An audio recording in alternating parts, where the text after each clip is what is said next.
For this problem, we will begin, as usual, by telling where it is centered, and I think this one is fairly obvious. This one is centered at x equals 0, because this is like x plus 0 to the k. So easy part's out of the way. Now we're going to switch to the hard part. So let's find the limit as k, this time, not necessarily n, approaches infinity. And let's start doing a few little things in our heads. Is that okay? Hope so. All right, absolute value of this stuff, but it's really the next term. So k plus 1, and then x to the k plus 1. I hope you see what just happened here. This is x to the k, x to the 1, x to the k plus 1. All right. 4 to the k plus 1. And then we will multiply by the reciprocal of that. So 4 to the k. And then k and x to the k. And we can cancel some stuff out. So let's do it. We'll cancel this one with this one with this one. And that gives me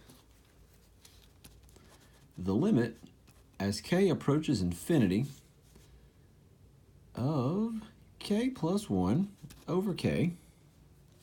And we'll put the absolute value of x in the front. Should have went ahead and left a little more space for that. Oops, left 4 off. So absolute value of x over 4. That got really sloppy. There it is.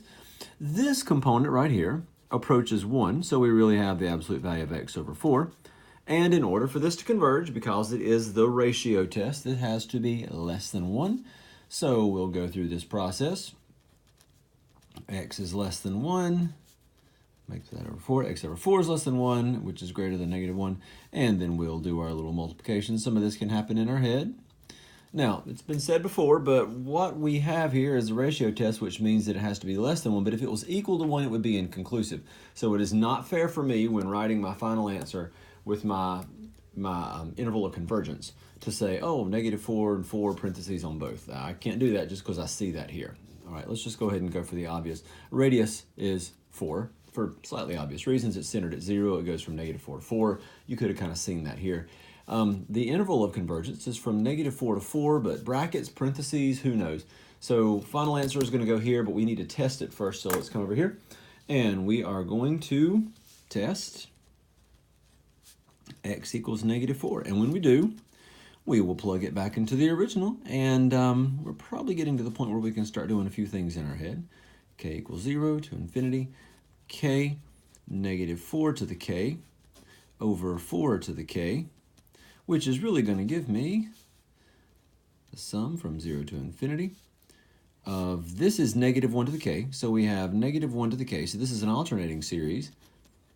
And it's times, well, k. Well, in this case, even though it's alternating, we realize that this is going to fail the alternating series test. So we have this alternating series test, and it says that every term should be less than the term before it, and or equal to. And in this case, every term is equal to the term before it if we do the absolute value. However, the limit should become 0. As k approaches infinity, the limit of this piece should be 0. Well, it's not. It's infinity. So this one diverges, which tells me that right there. So let's test and see what happens at x equals positive 4. And you can probably already tell. It's going to go from 0 to infinity. And we're going to have k, 4 to the k, over 4 to the k. And that's just going to give me the sum of, well, k. And it diverges. Diverges also, because we're just counting. So it's like 0 plus 1 plus 2 plus 3. And so that diverges. There we go.